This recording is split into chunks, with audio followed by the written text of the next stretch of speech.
guys. Have you had enough of us yet? Because you're welcome. I don't know what else. Taryn assures me it's fine, but I'm so scared that this is so boring. No, it's not. It was like 2 hours long last time. What do I think I'm doing? It's a big case. I'm very paranoid. Okay, so if you haven't listened to part 1, please do. Otherwise, you won't be that lost. Part 1, I talked about how the girls got kidnapped and the backgrounds on their family and things like that. This episode is mainly going to be about, it's entirely going to be about what happened inside the home that the girls were kidnapped in. So, I'm going to be talking about a lot of sexual assault and abuse and things like that, if you want to skip this one. And then part 3 next Wednesday is going to be the escape and how they handled life after. If you want to plan out which one you may not want to listen to. So we're just going to get started because we're recording these all at the same time and we're already 2 hours deep. Okay, so we last left off with Gina getting kidnapped and she was walking home from school. She was grounded. She definitely had to be home. So Gina's mom, Nancy, expected her home that day around 3:30. And sometimes she was a little earlier, but when Gina wasn't home right away, she figured that Gina had spent her bus money on snacks and was walking home, which is what happened. So she's factored in the time that it would have taken Gina to walk home. She had plans to take Gina to go to the mall to go shopping, which they did once a month together. So she was expecting Gina home that day especially.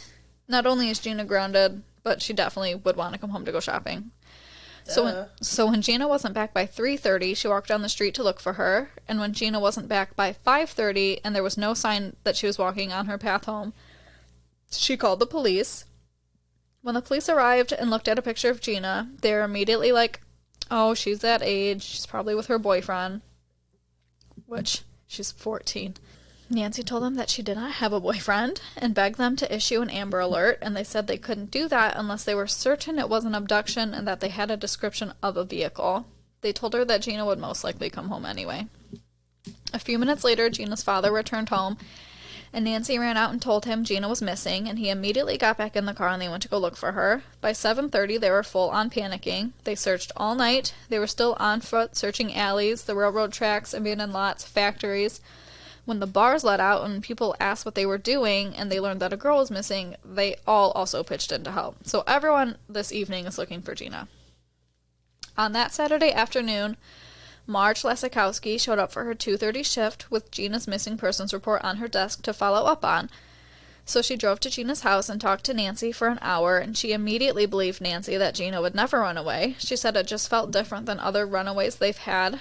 She went back to the station and told the detective that she had a really bad feeling about this case and she thinks it could be the real deal. And the detective told her that he guarantees Gina will be home before midnight. She was immediately annoyed, and she said she bet this would be handled much different if it was a girl from a wealthy neighborhood. But since Gina was from an urban neighborhood, she must have ran away and shacked up with her boyfriend. Oh my god. Yeah. She's not wrong. No. She passed along her concerns to Gary Gingell directly, and he immediately assigned detectives to the case. News of Gina's disappearance reached Brian Heffernan late Saturday night, and he said it felt like he got punched in the stomach when he read it. He was like, it happened again, because he was in charge of Amanda. He immediately called Tom Kalanick, who had been working on Amanda's case for a year now, and he went over this case every morning and night. Like, it was the one case that, like, he couldn't shake. Heffernan wanted all the manpower he could get, so they went on Sunday to talk to Nancy and Felix, and on their way there, they called FBI agent Phil Tornsey, and he said he would meet them there. Phil expected this to be a quick case and that he would get back to the training trip he had planned. Fun fact, Phil had been an FBI agent for over 20 years and was pivotal in the role in capturing and arresting Whitey Bulger, the mobster. Yeah. Oh my god. Isn't that crazy? Phil had a really bad feeling about it too, but said it was too soon to definitely say Gina and Amanda's cases were connected, but it was too similar to ignore, and something dangerous was obviously happening in that part of Cleveland either way. By noon that Saturday, Gina's house was swarmed with media, and within 48 hours, Gina's disappearance was all over the news, speculating that her and Amanda's cases were connected. The police used police officers, FBI officers, dogs, and flashlights to go over the 2-mile path that Gina would have taken to get home, and they interviewed the last person to see her, Arlene Castro, and Arlene's mother. By Monday, everyone at her school was talking and giving vehicle descriptions, and police were interviewing everyone who was on the surveillance tapes. However, the main door camera was broken, and if it had been working, they would have seen Ariel Castro walk in the front doors and ask if anyone had seen Arlene, and then exit the building right before he kidnapped Gina. Oh my God, of course. One broken camera. Felix was passing out missing persons posters on Monday night on Lorraine Avenue when a man walked out of his apartment and asked what was going on, and then he said he would be looking out for his daughter. Felix thought it was odd. Then the next day, a police bloodhound picked up Gina's scent and followed the trail, but it had went dead on the corner of 104th, which is almost the exact spot Felix talked to that man the previous night. Felix did not think this was a coincidence, and him and his brother and a couple friends went to this man's house and forced their way in and roughed him up, demanding he tell them if he knew where Gina was or what information he knew. This man obviously had no information on Gina's disappearance and wasn't involved at all. Heffernan got a complaint from the building owner about the broken door and the entire incident. Heffernan had to explain that Felix was just a distraught father, and everyone sort of calmed down. But Felix did have to pay $900 in restitution to the man that he beat the shit out of. That's stupid. That's stupid. I mean, what would you think? This weird dude asks you. Exactly. The trail ends right where that weird dude was talking to you. I'd have done the same thing. Yeah. So, that's stupid. Should have, give him a warning. Okay. So now we're back in the house. Gina said in the early days he would make her sleep with him, and he would just grope her until he fell asleep. But she would have to spend her days in the basement. She said she saw herself on the news a lot. She asked Castro if he had been following her all those times she saw him, and he said yes, because he liked her cleavage. He said the black v-neck and denim miniskirt were his favorite outfit. Okay. Gina asked to write a letter to tell her parents she's okay, and he lets her write it, and then she tries to use the pencil to break the lock on her chains, and he laughed at her and said he told her not to try anything, and hands her back her letter and tells her that he's not sending it. In her letter, she also says she cut her long hair off so her mom knew what she looked like. She said she cut it off because he wouldn't stop touching it, and she hated it. I think she had hair, to her waist. Ugh. And you can imagine what a pervy guy like that would do. So she just cut it all off. She spends every day in the basement when he goes to work. So when he's in a good mood, she asks if he has any bedrooms upstairs. And he says they're not clean or ready yet. And then 2 days later, he takes her upstairs to her new room, and she sees a picture of Amanda Berry on the mirror. And he says that's his ex-girlfriend, but she knows it's Amanda. So she asks him, and he finally admits, yeah, come on, I'll show you. And that's when she learns that both Amanda and Michelle are there. So now she knows he has 2 other people there. So on April 4th, Amanda is watching the news, and then she sees a young girl, Gina De Jesus, is missing. She wonders if he took her too, but she doesn't hear anything. She does hear Michelle a lot, playing loud headbanger music all day and singing to it. And Castro told Amanda that she should be more like Michelle because Michelle never cries. And basically that Castro saved Michelle from her terrible life anyway. And this is when we really start to see how he manipulates them. They were not allowed to talk to each other at all. They had to be quiet. And then he'll bust into Amanda's room and he's like, Michelle says you're making all these noises and you have to knock it off. Oh my God. When in reality, I'm sure Amanda wasn't making any noise and Michelle never said anything. But he's just pitting them against each other. It's just terrible. So there are going to be parts in the story where you can't believe that they're not sticking together. But this is what it was like every day. Yeah. He would tell them the things the other girls said about them and telling on them, and it's terrible. And then he tells Amanda she should be grateful he only took her freedom and didn't kill her. Thanks, sir. So much. Amanda starts noticing, before that, Amanda's mom, Luana, had lost 30 pounds and had to quit her job. In the year since Amanda went missing, she would try and get any media attention she could, calling the media on holidays like Mother's Day to try and prey on their emotions. That's when John Walsh from America's Most Wanted called Luana and Beth and wanted to do a story on Amanda and Gina. And Amanda actually watched this on her TV. And Luana told John that her heart didn't feel like Amanda was gone and that she feels like she's close. Amanda starts noticing things like the fort above his bed, and he moved Amanda to a different room, so she's certain Gina is here, but he denies it. Amanda said she knew, but every girl he took is another chance for him to get caught and for her and Gina and Michelle to be saved.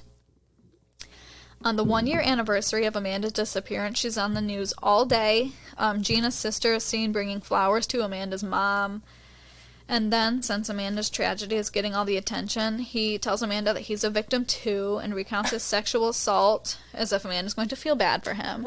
Okay. He's like, so all these things happen to you. He's like, wait a minute, you're on the to ruin my life. You're on the news all day. Like, what about me? Just a fucking douche. She saw her mom burning a candle on the news and asked him to get her the same one, and he did. She said she's going to light it on special occasions like birthdays and anniversaries to feel closer to her mom.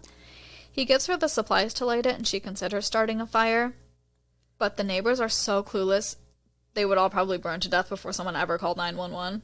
Probably. And she said he probably knows that she wouldn't risk it, and that's why he gave her a lighter. She says it's hard to see her family on TV, but it's a gift, and she knows that every April 21st, she'll get to see what everyone looks like another year older. That is so sad. So, like, she can't wait to see her family on the news because it's the anniversary of her disappearance. Oh my gosh. So now it's her 18th birthday, and he asks if he can get her a cake and wishes her a happy birthday, and she's like, actually, no, I don't want anything. Like, I want to take a shower and, like, go out and buy cigarettes. I don't actually want to spend my birthday here. Yeah, I don't want to celebrate. If you would like to do anything for me, you could just, like, let me go. Yeah. Around this time, April 2004, Angie Castro sees her answering machine blinking. She checks the message, and it's all muffled, except for at the end, she could hear a girl yell, "Get away from me." She thought that was odd, so she called the police, because she said it really freaked her and her husband out. The police said it was probably a prank phone call, and then she specifically asked about Gina, but had no idea how Gina would have her phone number. She was like, didn't that girl go missing? And they were like, would Gina De Jesus have your phone number? She's like, no. The FBI looked into it, and the call was traced back to some random roofer's cell phone who had been at a party that day with several witnesses that he was at this party and that kids were playing on his phone and dialing numbers. To this day, Angie hears this phone call clear as day in her head, and that she can't dismiss the thought that her father accidentally called her while keeping those girls captive.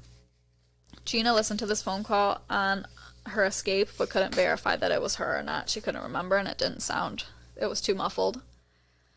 Early in the search for Gina, the police focused on Arlene's stepfather, Fernando. Arlene walked to his work after separating from Gina, and then Fernando drove her home. They thought the 5 minutes was enough time in his travels that he could have dropped Arlene off and then went back and took Gina. He passed all the luminol searches, car searches, lie detector tests, everything. Then states that he told the police to look at Arlene's real dad, Ariel Castro. What the fuck? To this day, the police maintain that Fernando never told them that. But who cares? If you're looking to him, why wouldn't you look at everyone? Yeah, what the fuck? Oh my god. The police also went through all the outstanding warrants in the area and started serving those just so they could check the house for Gina or Amanda. The kids at school mentioned that a white car with a Mexican driver was around, so they went back and reinvestigated Amanda's boyfriend DJ, which obviously came up empty. They did hypnotherapy on Arlene to try and get any more information she may have forgotten. They got nothing out of that. They set up a very high-tech surveillance overlooking Lorraine Road, but all the equipment was stolen because that's not a great area. God. On May 7th, 2004, Gina says Castro asks if she's a virgin. Like, he does this frequently, and she says, yes, I'm only 14. Oh my god. He says he's going to get 100 points when they have sex because she's a virgin. And then she starts to panic because, like, this is her worst nightmare. He hasn't raped her yet. She prayed that he wouldn't rape her. But that day he made her go downstairs to watch TV with him and then demanded she get undressed and raped her for the first time. She screamed and fought the whole time, and when it was over, she was crying and bleeding, and he said they had to celebrate her first time and opened a bottle of red wine. After this, he says he raped her. She says he raped her around 3 to 4 times every day, just like with the other girls. Oh my god. So many times. He makes her say he's sexy and that she wants it, but she said he was just the most disgusting man she had ever seen. Okay. And he told her that you never forget your first, and now she'll remember him forever. As if she'd sick motherfucker. Never forget this bullshit. What the fuck? He's awful. Then he asks if she wants a friend, and he knows how lonely she is, and he's like, I can kidnap your friend Chrissy if you want, because she had said she missed Chrissy one time. I know. What the fuck? Yeah. Then says that he'll take her to one of the other girls as long as she doesn't say who she is, and then he has to say that she's her daughter, Arlene. So he's like, I'll take you to meet one of the other girls, but you can't tell them who you are. She's like, I'm not going to say I'm Arlene. I'll just say I'm Emily, your other daughter. And he's like, fine. So he goes up there, and Castro's like, my daughter wants to say hi. And she says, hi, I'm Emily. And Michelle says, hi, I'm Michelle Knight. And then she wants to ask her all these questions, but Castro's there the whole time. And Gina offers to do Michelle's hair, and Michelle's like, oh, that sounds nice. And then Castro's like, okay, that's enough. And, like, shuts the door and won't let them talk anymore. Which is ironic because Emily is the one that Michelle knows. Michelle know Emily? Yeah. So no. Just, why would he let her say she's Emily? Yeah, the fuck? That's the one Michelle knows. And Michelle's been there 2 years now. I'm sure she knows all of his daughter's names. Right. That's not your daughter. Yeah. Michelle had been wondering this whole time what happened with Gina because she had heard her screaming in the basement. It concerned her that she hadn't seen or heard her. She was only 14 and she wasn't sure how much Gina could physically handle. Right. And that he must have forgot that she knew his daughter and that he made Michelle get a third set of chains ready. Like, he made Michelle get ready to kidnap Gina.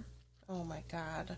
A couple days later, he lets Michelle come downstairs so she could get her hair done by Gina. And he's being nice to them. He gives her hair ties and gel and stuff. And Gina whispers to Michelle, I'm not Emily, I'm Gina. And Michelle says, I know. Yeah. Michelle says she remembers telling Gina she knows who she is. That night when Castro tells Gina that Amanda taped their families on America's Most Wanted and asks if she wants to watch it. What the fuck? This is how we're gonna hang out and bond. Let's watch her family cry on the news. So they go to Amanda's room to watch it, and Gina tells her that she likes her nails, and Amanda is just quiet, and they watch America's Most Wanted with the man who has kidnapped them, and his daughter Arlene is on, crying about the last thing she said to Gina. He's gross. I can't. I just cannot. Nancy, Gina's mom, is still afraid to leave the house in case she misses a call from Gina or a call about Gina, and every time she leaves, she just says how suspicious everyone looks now. Yeah. Then in May, a student from Bowling Green State University, which is where we used to party. Fuck yeah. Dude, I tore up Bowling Green. Comes to her door and asks if he can write a story about Gina for their community newspaper, and that student was 22-year-old Ariel Castro Jr. Isn't this crazy? What the fuck? How intertwined this all is. How? Oh my god. These kids don't go to their dad's house ever? No. Evidently not. I mean, I talk about it in a little bit, but no, they had no idea. In the article he wrote about Gina, he ends it with, one thing is for certain, however, almost everyone feels a connection with the family, and Gina's disappearance has the whole area talking. Yeah, because your dad has her. Dad has her. Isn't that crazy? It's terrible. Oh my god. I'm not gonna jump ahead. In July, Amanda asks for new chains. She said the big one on her stomach hurt too bad, and right now, with the place that it is, like, she can't move around her room or sleep, and it's hard to use the bathroom. So he lets her take that one off, and he moves it to her ankle. She said it feels so much better, and then she starts to wonder if she could actually slip this one off her foot. But she decides to not even try in case he was watching her. And then an hour later, he came back in her room and inspected her ankle to make sure she didn't try anything. Gina said that in August, she was still treated nicer than the other girls, probably because she was the newest. She went downstairs and got to get out of her room more. She got first dibs on the food he brought home. And then says she was downstairs when he came downstairs with Michelle and a gun, but he wasn't pointing the gun at them. Michelle looked terrified, but Castro said, let's play a game. He said there's one bullet in the gun, and if they let him shoot at them, they'll get a chance to shoot at him. What the fuck? Yeah, and Michelle is literally as far away as she can be from this gun. Like, she is terrified, and Gina's like, fuck it, I'll play. And Michelle just looks, like, nauseous, like she is sick. And Castro's like, you know I'm going to shoot at you, right? And she was like, yeah, what do I really have to lose? So he shoots her, and nothing comes out. And then he gives her the gun and is like, okay, if you shoot at me, it means you hate me. And if you don't shoot at me, it means you don't hate me. And Gina's like, you've got to be joking. Like, you think I don't hate you. I super Like, hate you think you're gonna prey on, like, What? you hate me? Yes, I hate you. Yeah, she's, I literally don't hate anyone more in my entire life. So she fired the gun and nothing came out. And then he just got up and walked away like he was sad that Gina tried to shoot him. Like, you hate me? Because he thinks they're a family. I just can't, like, I literally cannot even wrap my head around that. I can't. No.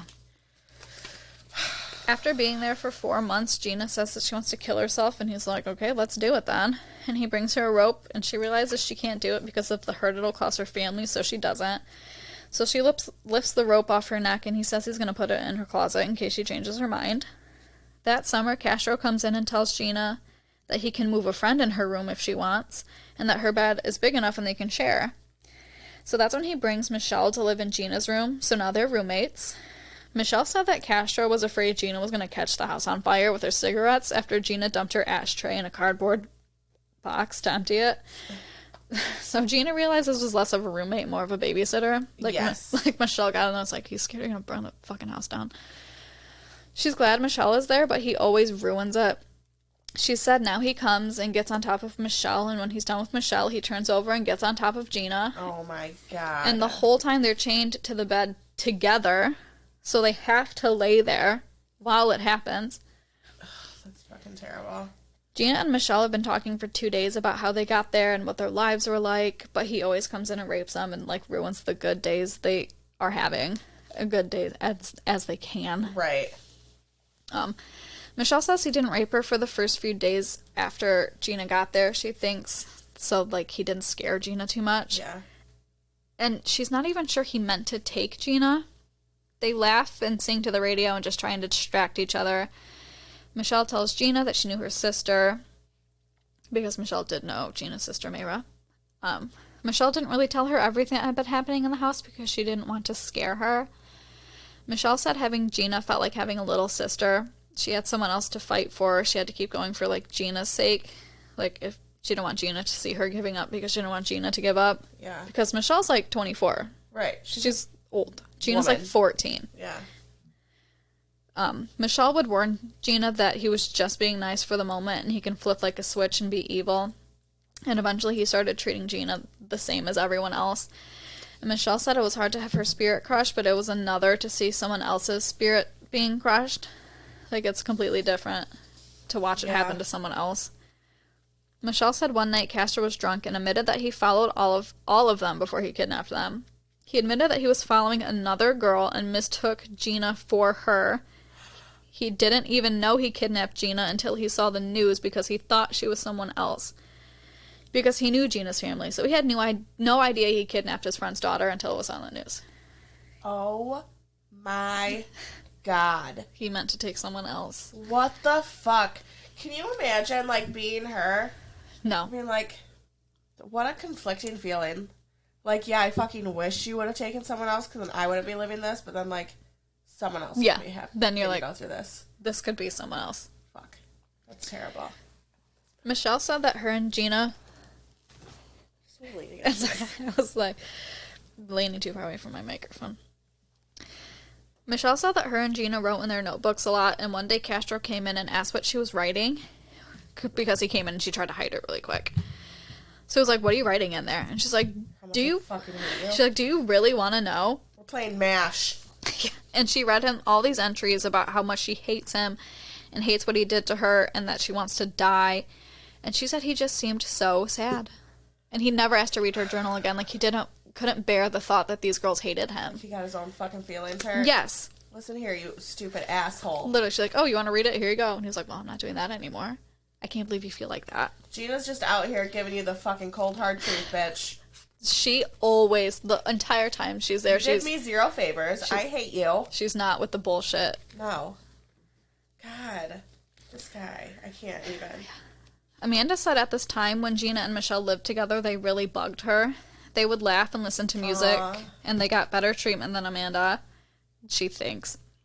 Right. But she said even though she couldn't pretend everything was okay, she knows people cope differently, so it was, like, hard to be upset that they were laughing and having this good time, because maybe that's just how they're coping. That's not, she couldn't do that, but, Like, he took them downstairs to watch movies a lot and left her upstairs. And that's when, like, she started to realize maybe she should just be nicer to him because being mean... Oh, my God. Stockholm Syndrome all the way. Being mean hasn't got her anything, and those girls get a lot more than she does.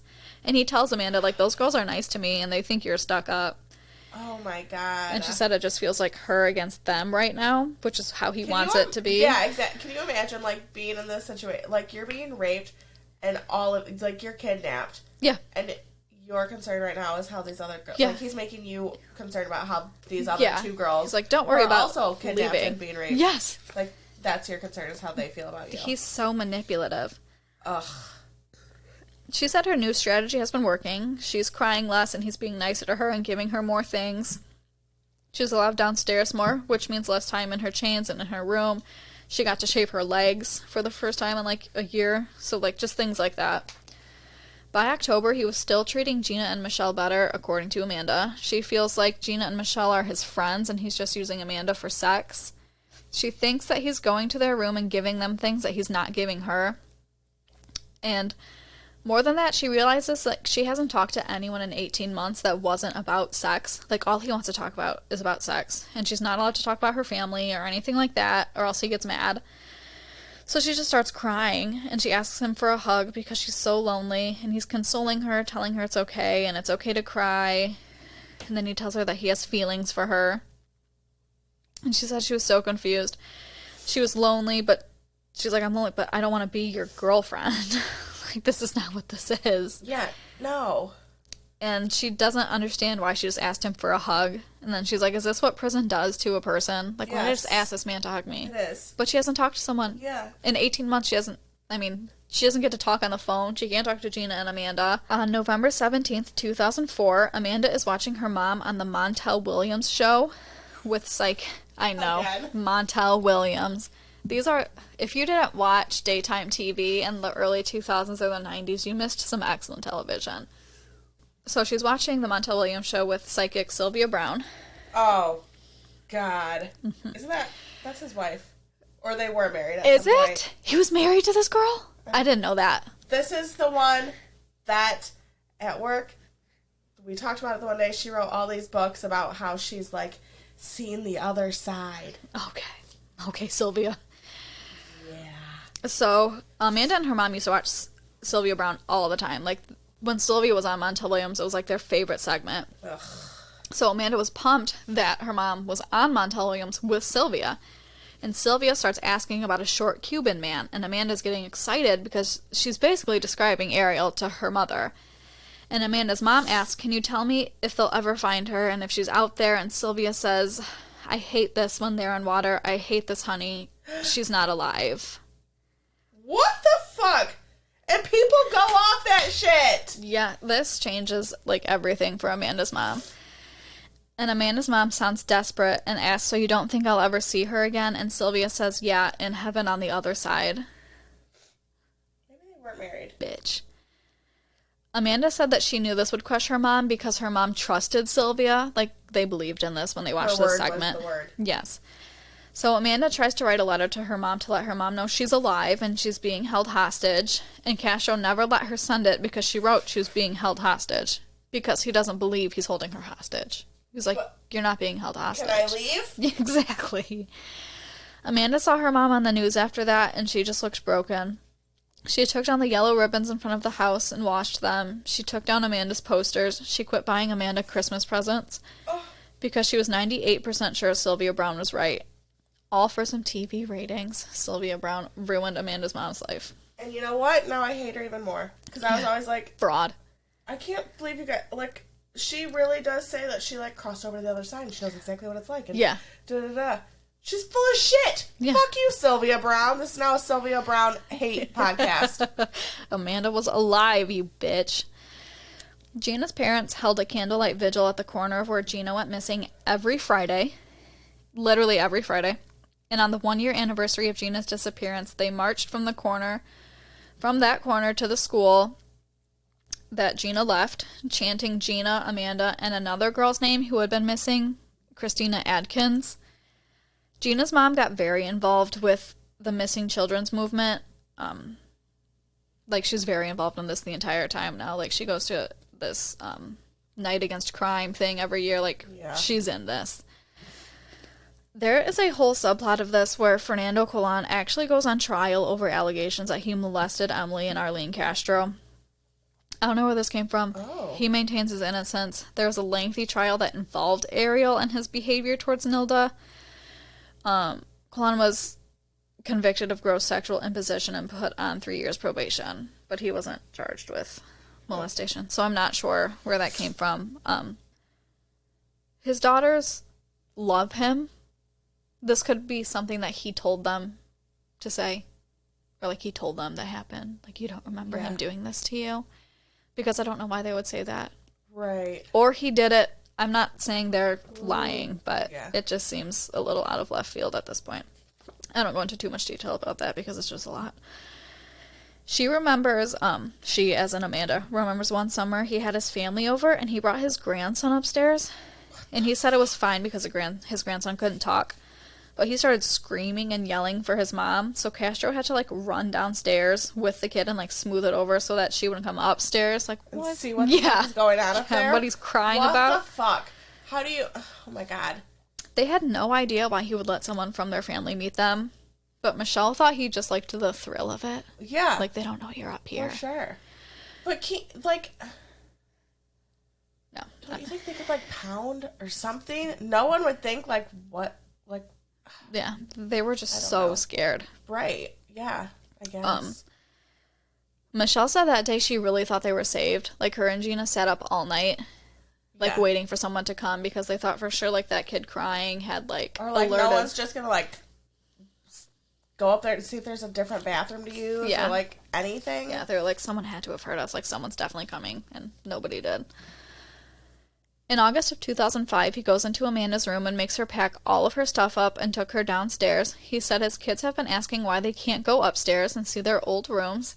So he takes Amanda down and then Gina and Michelle and leaves them alone after Amanda asks for a divider so she can have privacy from them because at this point she still thinks like they don't like her, she doesn't like them. She doesn't want to be stuck in the basement chained to a pole with all of them. Oh my God, that's so wild. Isn't it crazy? Yeah.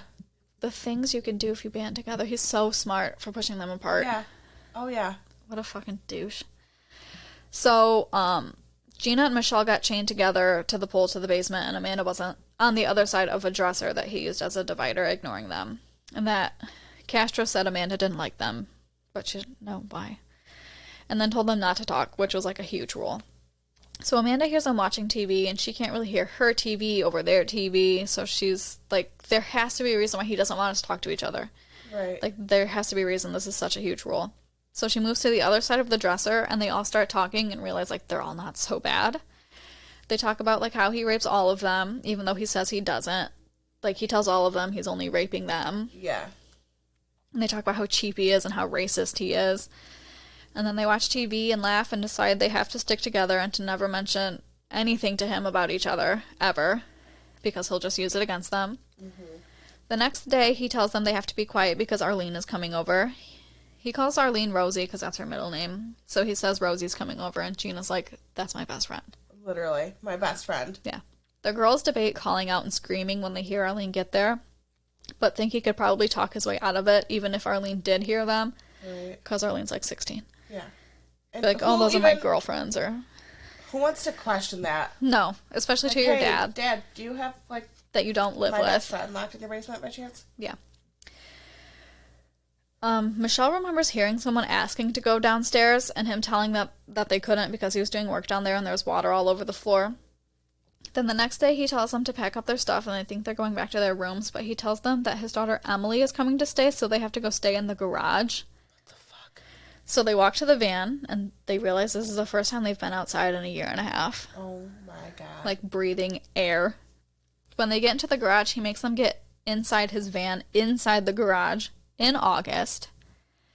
He hooks up the TV and a small fan between the driver and passenger seat and leaves them in the van with everything closed. Gina and Michelle were chained to the seats and Amanda was chained in the back. It's like 100 degrees in the van. Yeah. And it's the same van Amanda was kidnapped in, so she's thinking about that, like she's all up in her thoughts, and she barely hears Michelle talking to her saying, I always thought you didn't like me.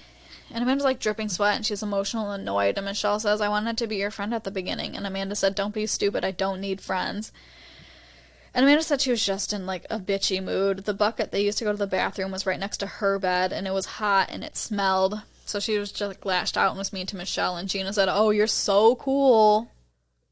This is so fucking wild. Isn't it? That, like, this is their concern right now, because what else is there for them? Nothing. Oh, but after Gina said that, Amanda said they all just kind of started laughing, like, you know what, you're right, that is very fucking ridiculous for me to say. Right. I don't need friends. I have nothing. Yeah. I have nothing. Michelle said it was so hot she passed out, like, all the time in the van. Like, she would just fall over. Fuck? In a van inside of a garage. Like, you're not getting a breeze, nothing. Nothing. In August. They have a fan, it's just blowing hot air at their faces. Oh, my God. He checks in on them the next couple of days. He makes sure to leave the garage open for a little bit every day so it doesn't look weird being shut all day to the neighbors. He goes in the morning before his daughter wakes up and rapes Amanda in the van.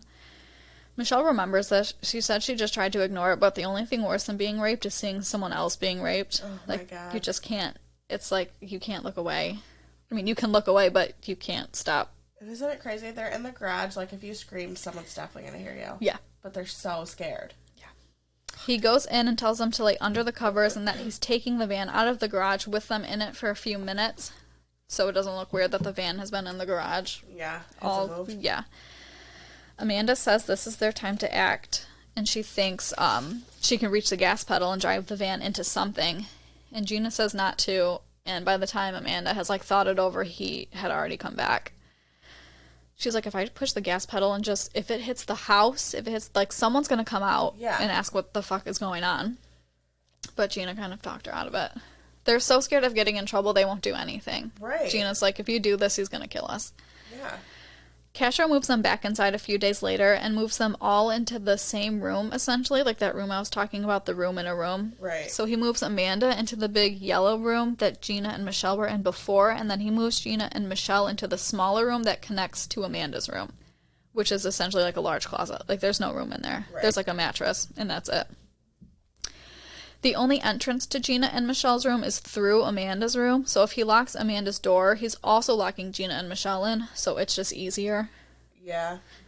Amanda is scared that it's going to make Gina and Michelle mad at her because she has the bigger room, which is probably what he wants. Right. Because he wants to put them against each other.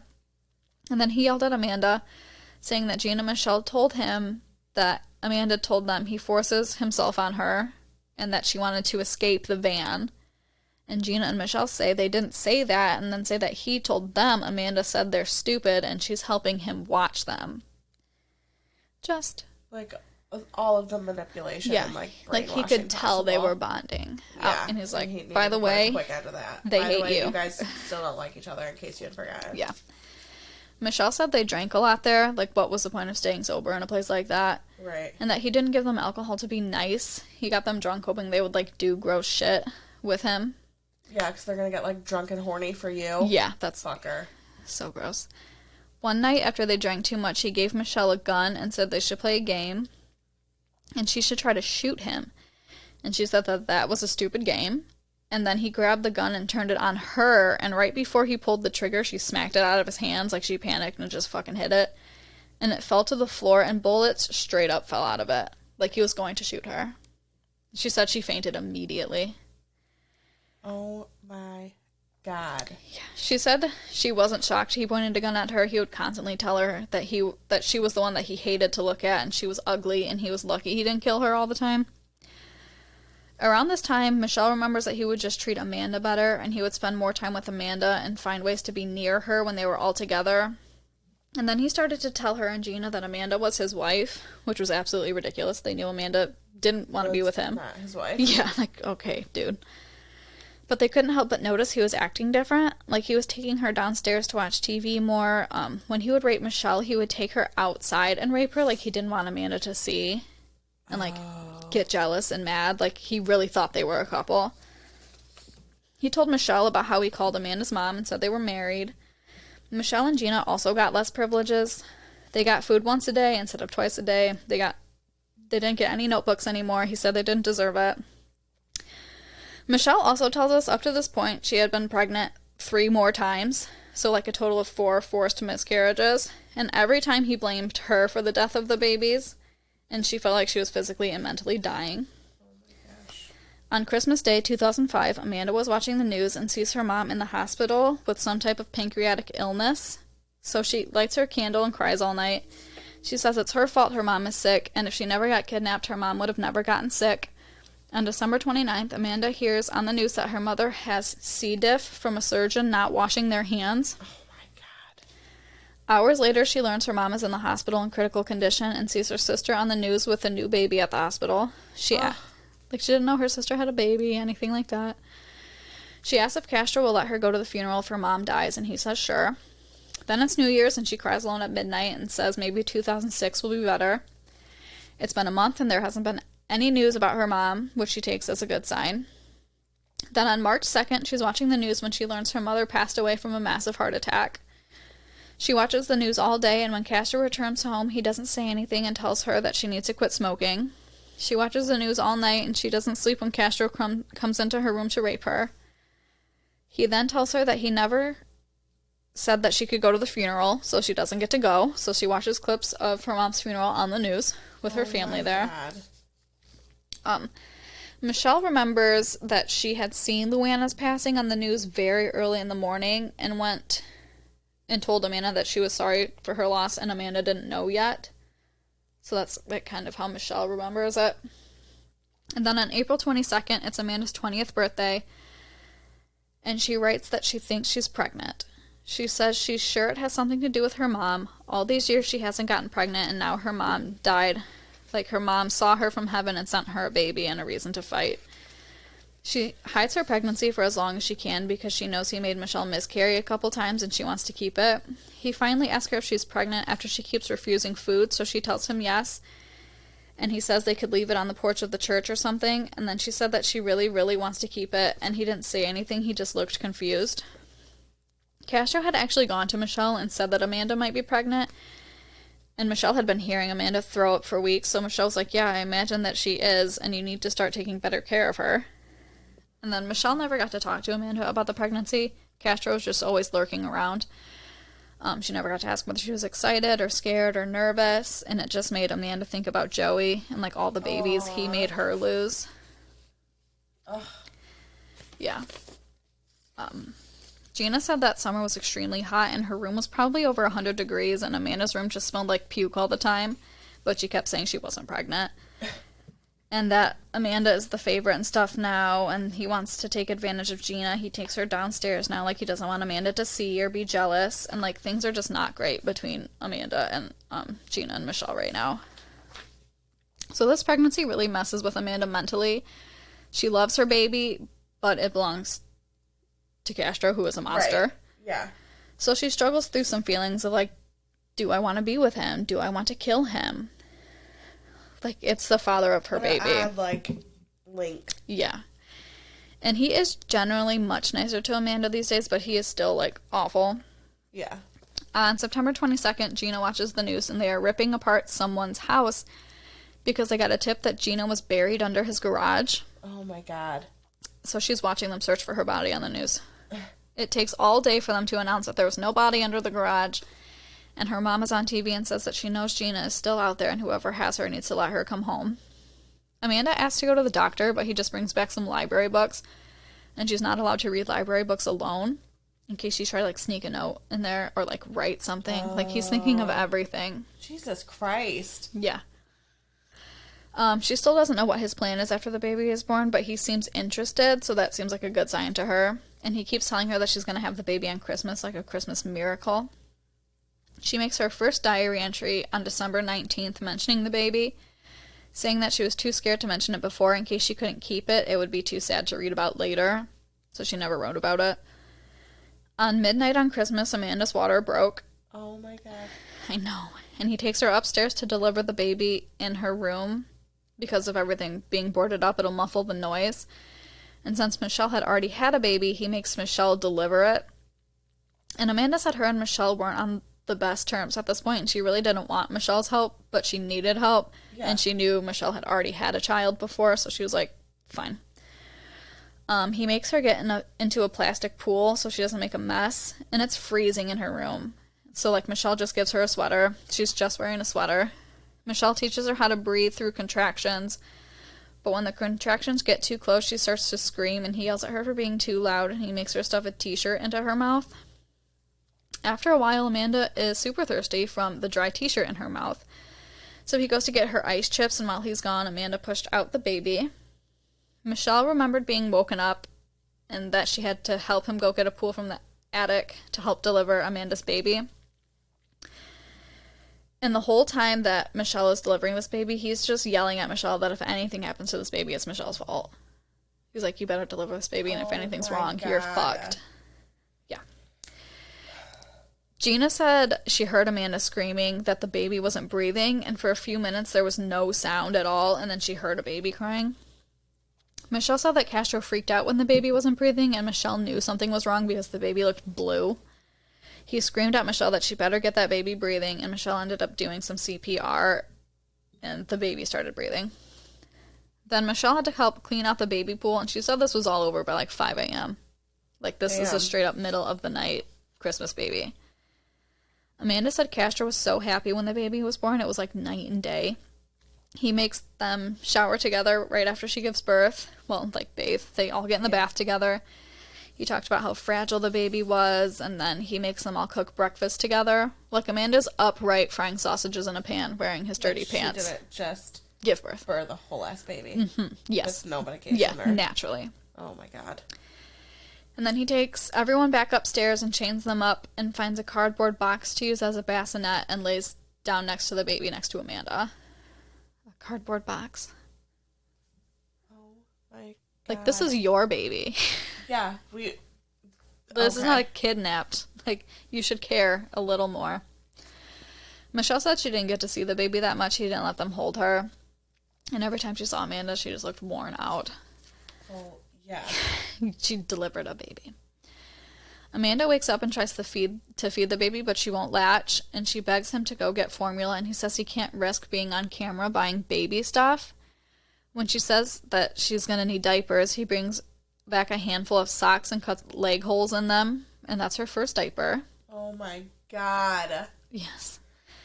Then he cuts arm and head holes in a sock and makes it like a dress because she has no clothes.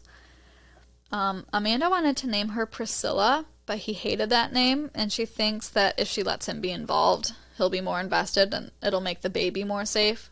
Because at first she was like, I don't give a fuck if you don't like it. Yeah. But then she's like, if I let him be a part of this, if I let him act like this is his baby, maybe he'll, like, care. Yes.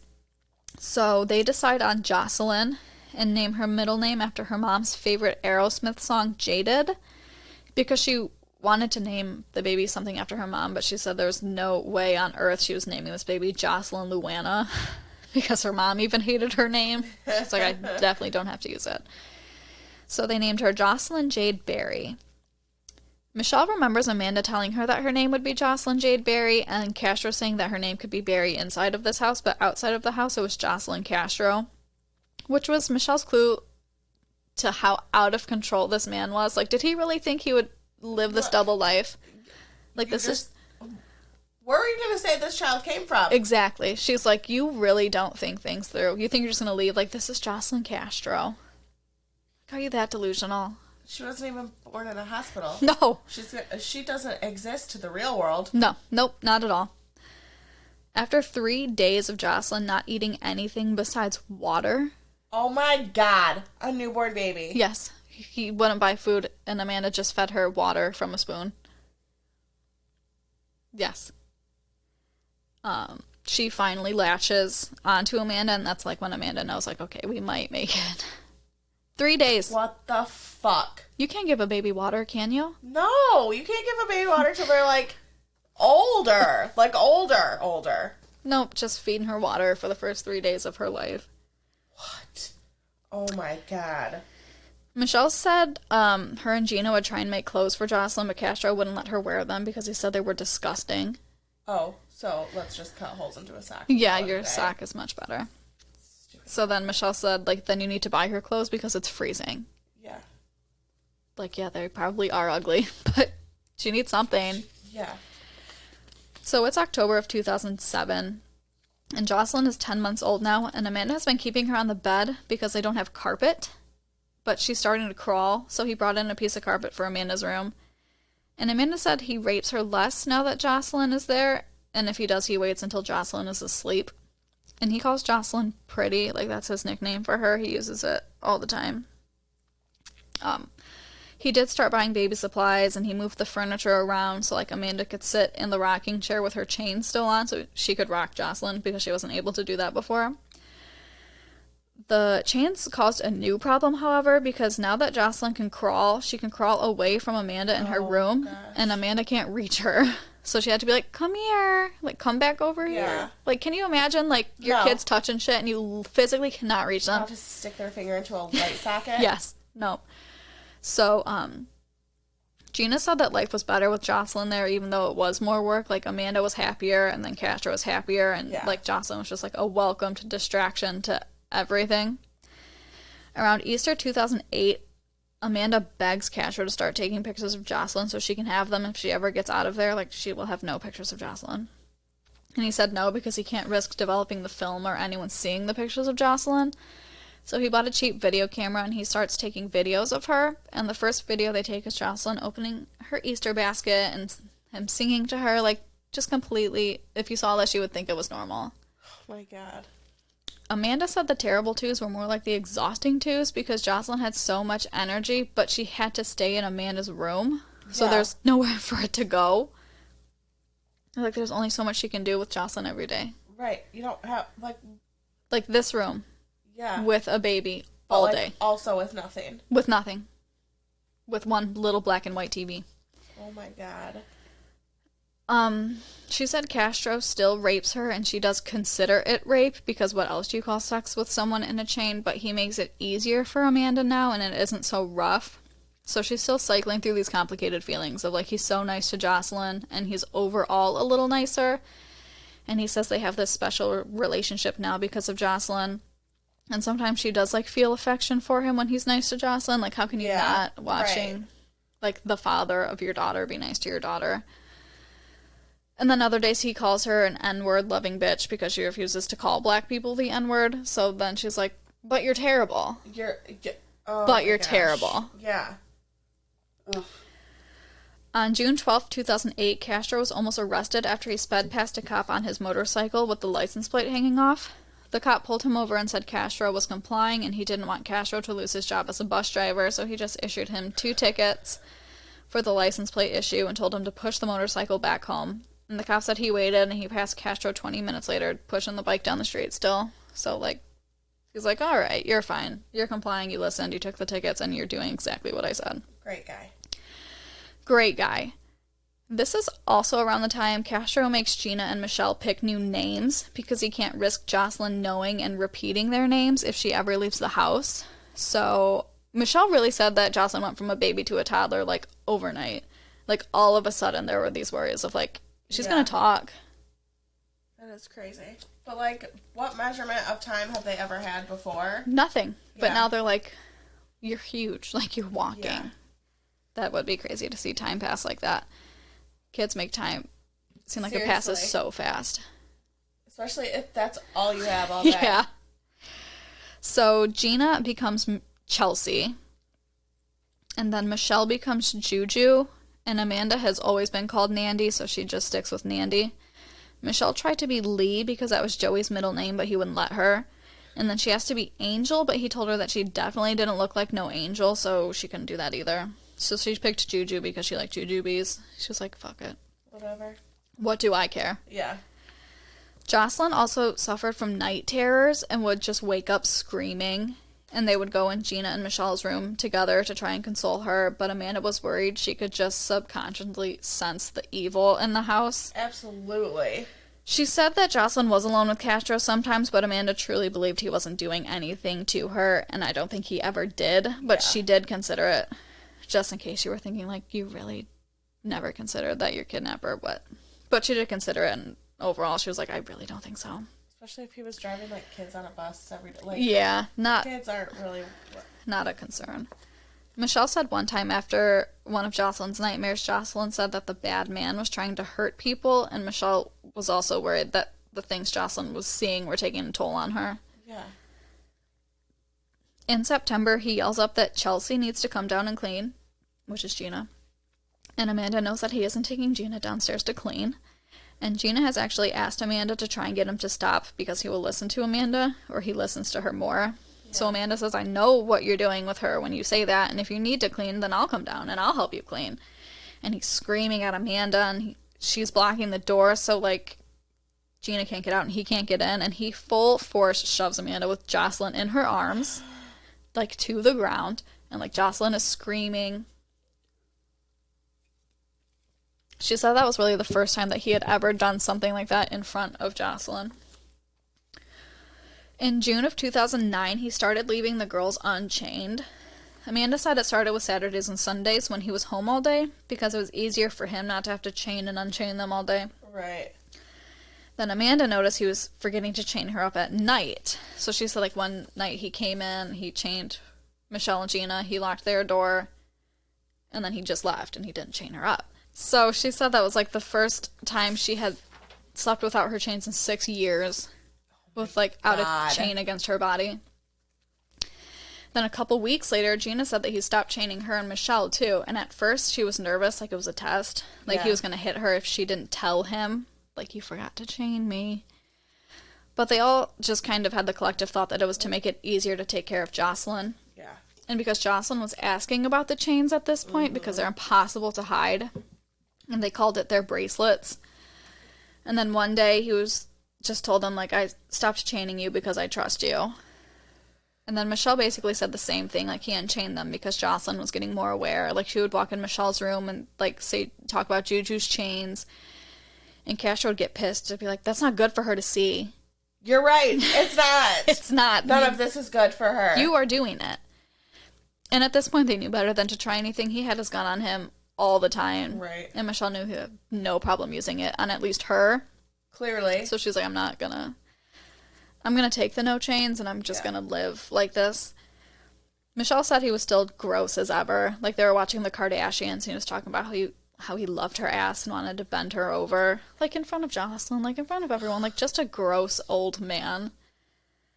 In 2009, Oprah went to Cleveland to do a segment about Amanda, Gina, and another missing girl who wasn't Michelle. So they were still national news years later. Christmas that year, he gives Jocelyn presents and talks about how they're all a family. And that makes Amanda feel weird because he is Jocelyn's dad, but her family is her family, and he never will be her family. Right. He also started taking Jocelyn outside sometime that year. Isn't that terrifying? Yeah, for the first time. Like, Jocelyn didn't see the outdoors until she was, like, 2. Like, he takes her out on his ATV, and they would rake leaves in the backyard. Like, just normal shit. Yeah. But he's a monster. In 2010, Gina started cutting herself. At first, it was on accident. Like, in the kitchen, she accidentally cut herself. But it was bleeding, and it kind of hurt, and Castro was saying some bullshit to her. And she realized she could hardly even hear him. Like, she was just so distracted, it almost made her forget where she was. And then she realized it was, like, one of the only things she could control. So she started cutting herself more. Like, nothing insane or fatal. Like, just butter knives or McDonald's knives, like, just to distract herself. And she said at this point she was hitting herself in the head really hard and pulling out her own hair, so she liked this better anyway. And Michelle had told her to stop, but Gina told her to mind her own business. She said she didn't think she was crying out for attention or help, she just wanted some peace. But then again, she didn't know, maybe she did want help. So she watched a show about cutters, and it said that it's dangerous and the only way to get better is to deal with the problem directly. And she knows she can't talk to Castro, who is the problem. So she goes to Amanda and is like, hey, I'm cutting myself and it's your fault. So Amanda said she saw Gina in her doorway and wondered what she wanted, like, just annoyed, like, why are you staring at me? What do you want? Like, they hadn't been getting along. Castro calls Amanda mean names and yells at Amanda because he says Gina and Michelle complain about her, so Amanda just wishes they weren't there. And she hardly talked to them, and she snaps at them, and she wishes it was just her and Jocelyn trying to do this whole thing without 2 other people being factored in, who she thinks are working against her. And then Gina tells her what she's doing, and Amanda just starts crying. Gina said Castro tells her that Amanda tells him lies about her and gets her in trouble. And Amanda realizes they're not so different. Nobody is ever really being treated better. Yeah, in this house. It's terrible for everyone. Yes. But they all always think someone else is getting better. Yeah. And they're not. And this is when Amanda realizes she could play a larger role in the house if she tried. She's not exactly favored, but she knows she has a lot of influence now. Yeah, like she has some pull. Yes, you have his child. And she's just devastated that Gina has had it so hard over the years, and Amanda really didn't know how bad she had it. And she was so young. Young. I mean, Amanda was young, and Gina's 3 years younger than Amanda. Right. Gina said Amanda really did seem sorry and suggested some other ways to deal with the pain, and it was just nice to talk. And she knows things won't be perfect. She wasn't like, oh, we're best friends now. Yeah. And she knows they'll have problems, but, like, it doesn't have to be the way it currently is. On February 10th, a human head was found in a backpack in California that was determined to be from a Hispanic woman aged 14 to 19. And it was found near a truck stop, so it could have came from anywhere. And it took a while because Gina had never been to the dentist. And it was to the point where it needed to be identified by dental records. And I think it took like a month for them to tell Gina's parents that it wasn't Gina. Oh my god. Can you imagine? It fits the description perfectly. Truck stop. And at that point, after all these years, you're probably hoping it is. Yeah. You just want something. So this is the first time Amanda talks about Stockholm Syndrome. She said at first it was about acting nice so she could get better things, like dinner hot instead of cold, this and that, like just small things. And then she said it morphed into, like, that time she asked for a hug and how good it felt. Yeah. And then she saw a segment on Oprah about Stockholm Syndrome, which they said was a condition that makes you identify with your abuser. And until you go through something, you have no idea how someone would react, and there's really no simple label for something like that.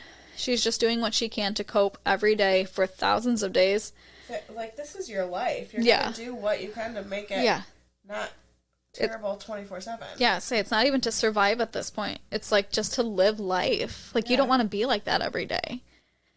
And now she has a daughter. She has to, like, pretend things are great for her.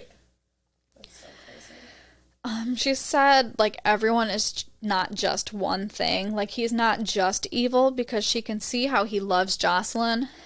And if she can find any warmth in him ever, she's just going to take it. And she hopes her sister Beth can forgive her. Which is so sad that she's worried, like, you do what you have to. Exactly.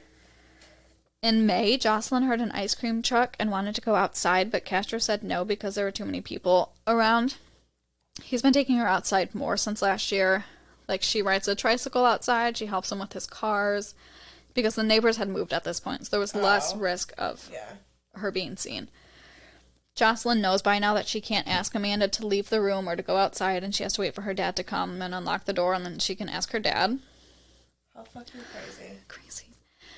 Amanda said she cried when she got to see sunlight hit Jocelyn's face for the first time in the backyard when she was 2.5 years old, and he lets Amanda watch her from the back door when she plays outside. On August 4th, 2010, the girls are sitting by the back door, which is as close to outside as he lets them get, when he tells them all to hurry up and get inside. The house next door was being raided, and the police were talking to Castro right over the fence, and they're, like, right there. Like, they can almost see the police. Both Gina... Can you imagine, like, just scream. Just all of you scream. Yeah. Both Gina and Amanda said they wish they would have yelled. They could see how scared Castro was, but it, like, paralyzed them with fear. Yeah. To see how scared he was and how close everything was. And, like, he would hit them. Right. He was always calling Gina names, and it was getting really old to her. Like, when I say Gina is never with this shit, she's pissed all the time. Yeah. You imagine going through your formative puberty years. You're angry anyway. You're angry at your normal life. This shit? Yeah. Never with it. So she was sick of it. And he was yelling at her about this bag of ham in the fridge, like asking where it was, and he called her a dumbass. And she's like, I cooked the ham, you dumbass. Like, she's just yelling at him now. And then she just hauled off and smacked him in the face with this bag of ham. Fuck yeah, Gina. I know. And then he obviously hit her extremely hard after that, but she said it just felt so good. She didn't even care. I fucking bet. You stupid motherfucker. This bag of, I'm sure, cheap expired ham. All the fucking things you do to me, you want to yell at me about a fucking bag of ham? That's what we're not doing. Son of a bitch. Not here, not now. I ain't the one. Not ever. So, in 2010, Amanda said she really tried to make Jocelyn's birthday her most special birthday yet, and that he was actually really helpful. And 2010. It's just so wild. Wild. Why can't I remember this, happening in Me real time? either. And I asked Ashley because she lived in Cleveland. She's like, I don't remember it either. That's scary. Yeah. There. She said it was really helpful. He bought her a cake and wrapping paper so she could wrap Jocelyn's presents. And her, Gina, and Michelle and him are all in the living room hanging out like a weird little family. And he's using his video camera to take videos of Jocelyn. But Gina and Michelle are never allowed in the videos, and neither is Amanda's face. Oh. Yes. How? How does such a crazy motherfucker think of this shit? He's so dumb, but he thinks of everything. Yeah. So everything's going great until Amanda goes to get a knife to cut the cake, and he yells at her to put the knife away. And she's like, do you really think I'm going to stab you in front of Jocelyn? Yeah. I'm just trying to cut a birthday cake. Can't you just let us have this one thing? Yeah. As weird as that moment was, I'm sure it was a good little moment. Yeah. No, can't. You think I'm going to fucking stab you? If you're so scared of us all, then why are we still here? Yeah. Why are you letting us roam around? We're going to kill you. Let us leave. For real. On February 9th, 2011, Castro wakes Amanda up at 7 in the morning, and she thought it was weird because he's usually gone for work by then. So he told her that he wanted to talk to her, and she knew it was, nothing great because he has never done this before. And he said he wants to tell her why he's in this situation and she's in this situation, and that he has a sexual addiction, and that since he was a kid, he was molested, and he's been hooked on porn from a neighbor who showed him. And she's asking, why are you telling me this? And he said he just wants her to understand, and then tells her that it's too stressful and he's going to resign from his job so that he can get all the time he can with Pretty before he takes them all back home in a few years or whenever it ends. Okay. And he talks for another hour. And then he starts talking about his ex-wife Nilda and that whole situation. And she said he's just been acting different lately. Around this time, he was buying them more food and clothes and stuff, but he was still punishing them. Amanda couldn't use the actual bathroom for 2 days because she was annoying him. And she had to use the trash can, and she kept yelling at him for taking Gina downstairs to clean when Jocelyn wants to play with him. And, you should be taking care of Jocelyn and reading to her and, doing these things and not acting like a pig. Which, what are you doing? Yeah, why? You should be taking our daughter to do things I physically cannot do, but instead you're raping our roommate when Jocelyn wants to play with you. Yeah. And, Gina fucking hates you. She is not a fan of you. So... I don't know.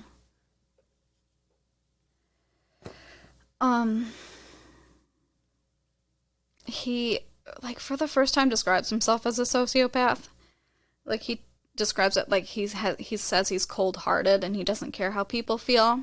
And of course Amanda has known this for years, but it's weird to hear him say out loud that he's a sociopath. And he's self-aware of the fact that he's not well. He says that when he sees Amanda and Gina's family on the news, sometimes he just feels nothing. He knows they're hurt, but it doesn't bother him. And Amanda's like, what the fuck do you want me to say? Yeah. To this? Trust me, we're all aware of this. We know. He makes the girls cut his hair.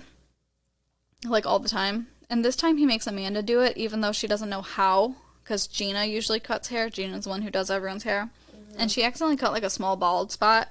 And he got so mad, he cut the whole front of Amanda's hair off. All of it. Oh, my God. And then a few weeks later, he was cutting his own hair and fucked it up even worse. And then turned to Gina and said that she must have sabotaged his clippers. And then he cuts off all of Gina's hair. Oh, my God. Psychopath. All the while, he's taking Jocelyn to, parks and carnivals, and he tells Amanda, someday you'll get to do these things with her. And he takes her to church, and Jocelyn loves church. On August 24th, 2011, it should have been Jocelyn's first day of school. Amanda said one day they're going to get out, and she doesn't want Jocelyn to feel like she's behind, so Amanda starts homeschooling her. This kid is old enough to go to school. That's so fucking crazy. She's born in this home. So she has all these worksheets from school books, from thrift stores that he got. He got a whiteboard and markers and a small table and a chair and like a little table desk. And she taped up like the alphabet and like other pictures to make it look like a classroom to Jocelyn. And she said they woke up at 6 a.m. and said the Pledge of Allegiance, and they work until lunch and take a break, and then they work until 1 p.m. because that's when she thinks real kindergarten is over, and they do this literally every day. Around October 2011, Gina talks about being seriously depressed. She was 14 when she was taken, and she's 21 now. My God. Your whole teenage life. Think of everything you did between 14 and 21. So much shit. Those were like our formative years. That's when I fucking lived. Yeah. She can't stand being this isolated and cut off from the world, and Michelle is now. She's like, we're gonna die in here. Yeah. Like, they're all giving up. Like, why would he let you go now? Exactly. And Gina's losing hope anyway, and she stops thinking that he's gonna change at all. Right. And around this time, Castro went and played music with Gina's cousin and asked him, like, oh, hey, did they ever find your cousin? You little motherfucker. I know. What is wrong with you? Like, acted like your cousin, like what Gina. Was her name? Yeah. Gina, right? He's like, oh, I don't think so. We're still looking. Like, we pray every day. Yeah, like, I'll you pray for fucker. it, buddy. Fuck you. So he would give them money. He would say, like, to use when they get out, things like that. So they would save it, and they would, like... He would, like, buy them things if they asked. If Gina said she would get, like, Chipotle for her birthday, and he would get it for her with her own money. Oh, my God. Just the weirdest situation. How would you feel? Like, it's awful, and then he does these weird, nice things. Like, here's some money, and then, like, they would write a list, like, can I get some notebooks and some Chipotle? He's like, sure. It's terrible. So Gina saved her money, and on Easter in 2012, she asked Castro to buy them these $10 dresses she saw in the newspaper, and he did. So Gina bought them all, like, Easter dresses. And Gina had learned to sew in there, so she, like, hemmed them, and she made headbands with, like, the extra fabric. Like, so, like... They're gonna have a nice family Easter. Yeah. And Gina made them all dresses. And Jocelyn is getting more aware now. She would ask, like, where Amanda used to live and asking about her Aunt Beth and her cousins and if she can go play with Aunt Beth and her cousins. And Amanda had to be like, I honestly don't even know where they live anymore. And Amanda lets Jocelyn watch her 9-year anniversary news special that April. 9 years. Oh, my God. And he loses it because Jocelyn isn't allowed to know what's going on. He throws the tape and tells her she's done recording, and if Jocelyn says anything while they're out, she's in for it. But Amanda takes, like, an even more smashed tape and, like, switches out. So if he asks, she's like, no, you smashed it. But she's still, like, taping all of this shit. Yeah. Around this time, Nilda also died, his ex-wife. And he, like, seemed really sad about it, which is just odd. He's so weird. You killed her. She died from that brain tumor, I think. Yeah. On May 5th, 2012, Castro brings home a missing flyer that he took from Gina's mom at the grocery store and gives it to Gina. And she decorates it. Hey, you want this? Yeah, he's seen... Gina's mom, he's talked to Amanda's sister Beth a couple times at the grocery store. Never about, like, Amanda. Because that would be too weird because they don't know each other like that. But, like, oh, do you need a water? I'll grab it for you. Then he'd go and be like, I saw your sister today. What the fuck? Just ruining everyone's lives. On June 2nd, 2012, they hold a graduation ceremony for Jocelyn, who followed the Cleveland school system exactly. They took, like, Thanksgiving break. They worked every day. Oh, my gosh. I know. She wore a hat, and they all celebrated together. They ate a meal together, and he gives Amanda a bunch of, like, first-grade worksheets from the garbage at school. And Amanda's like, I can't believe we're planning to be here another year.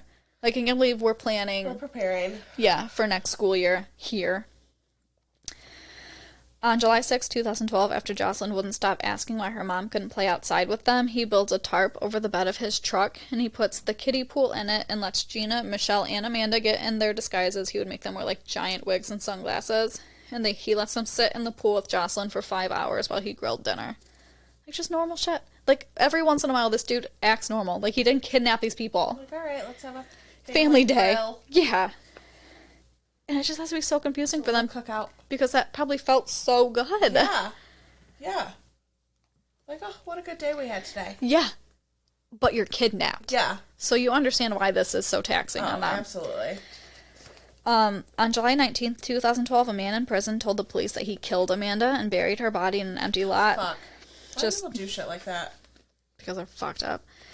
Just 2 blocks away from where she actually was. She said Castro usually loved this stuff, like watching the police get it wrong. Yeah, I bet. But it freaked him out that they were so close and that people still cared about Amanda 9 years later. Like, I think he was hoping like this would fizzle out and nobody would care. Yeah. They searched for 2 days on the news all day looking for Amanda's body. Her family was there. Gina's family was there. That's how she learned her grandma died and that her dad is in critical condition.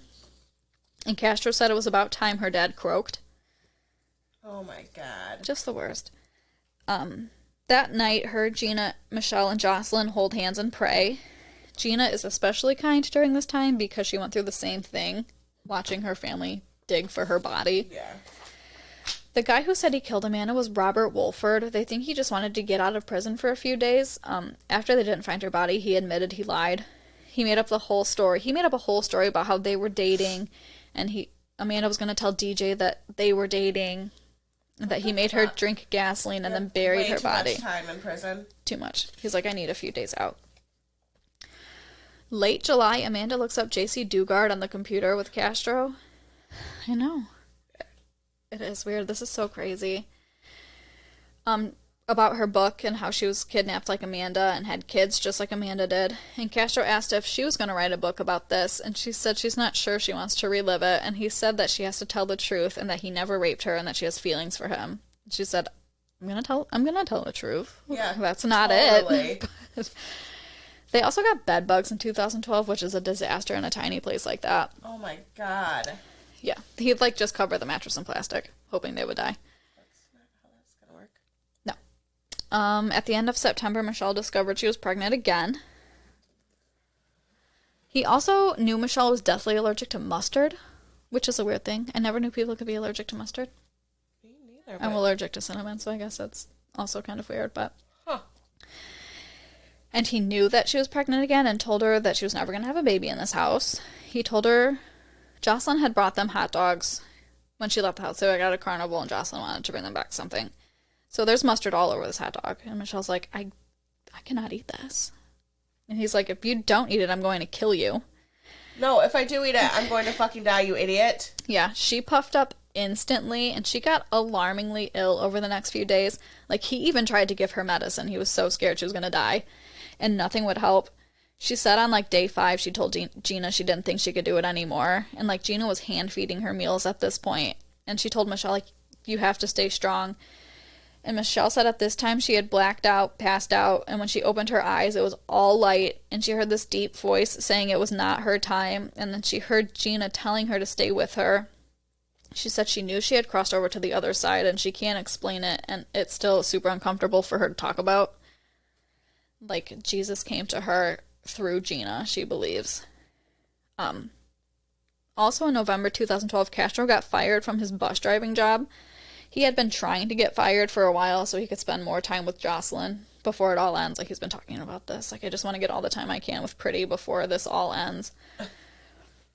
Yeah. Michelle said after he lost his job, he assaulted her at all hours of the day.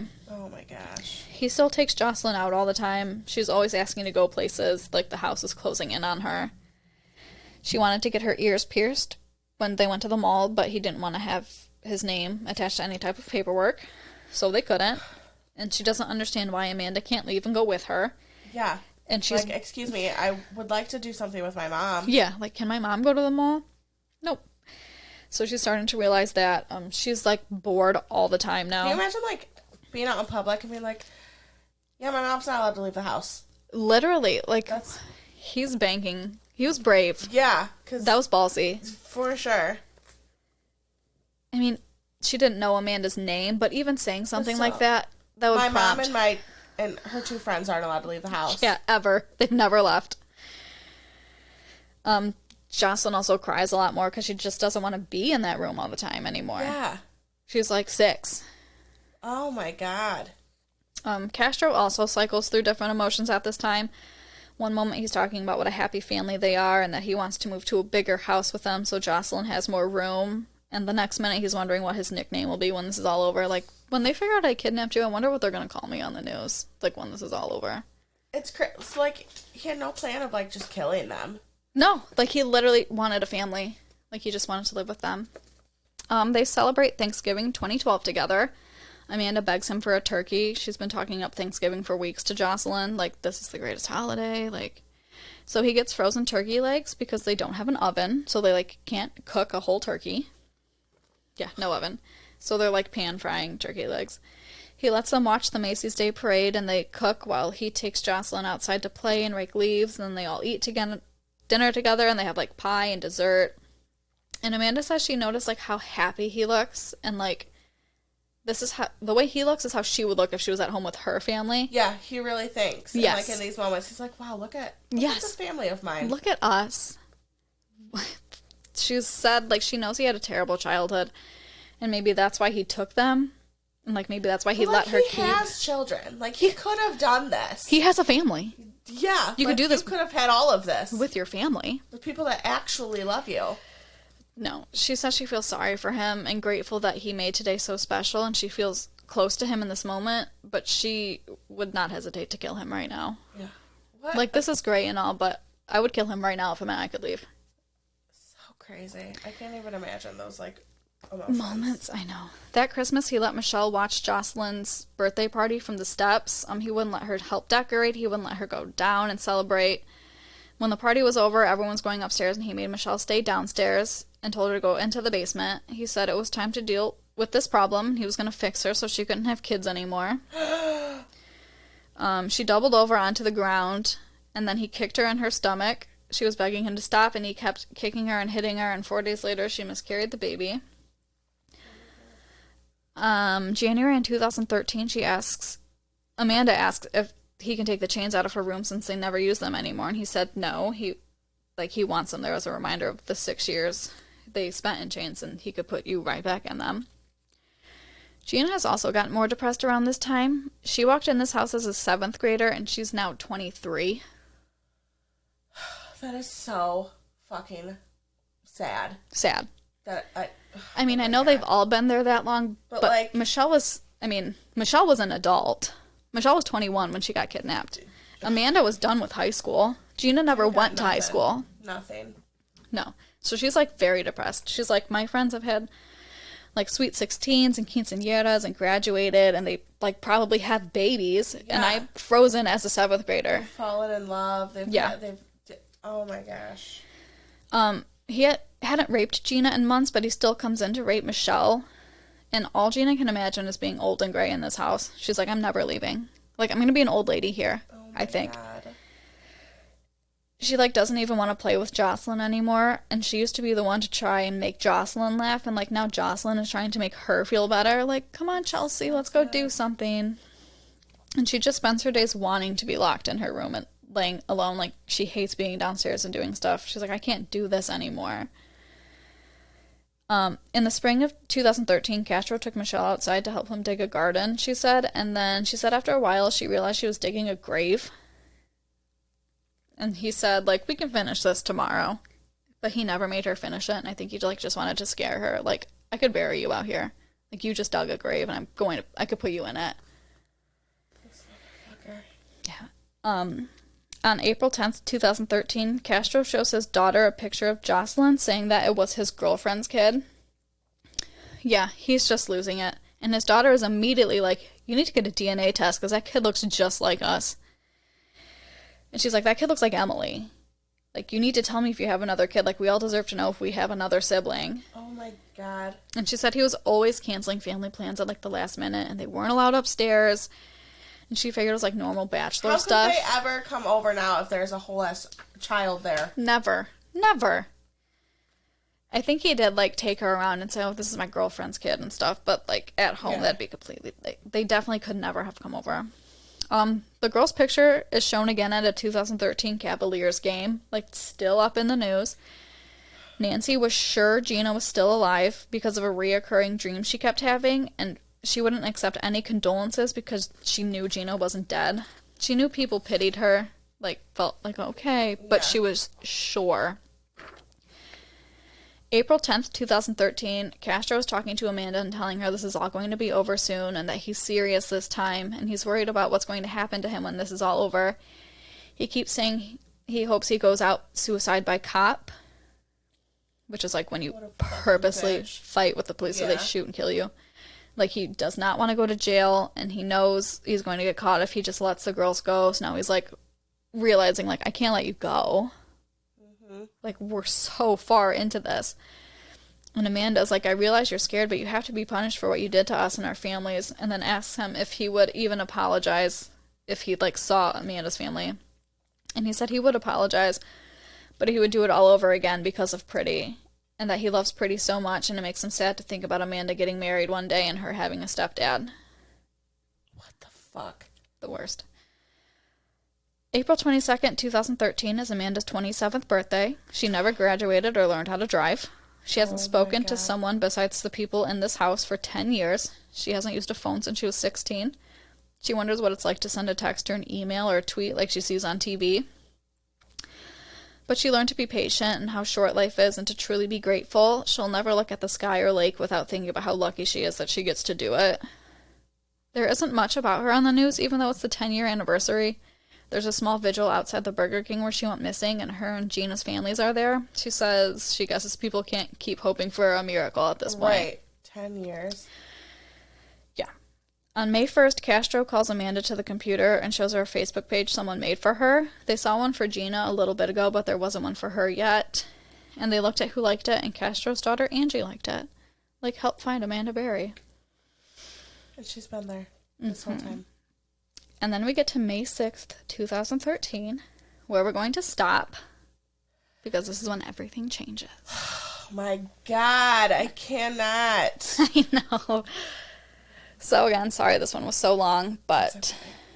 Next week it'll all be over. Thanks for sticking with us this long.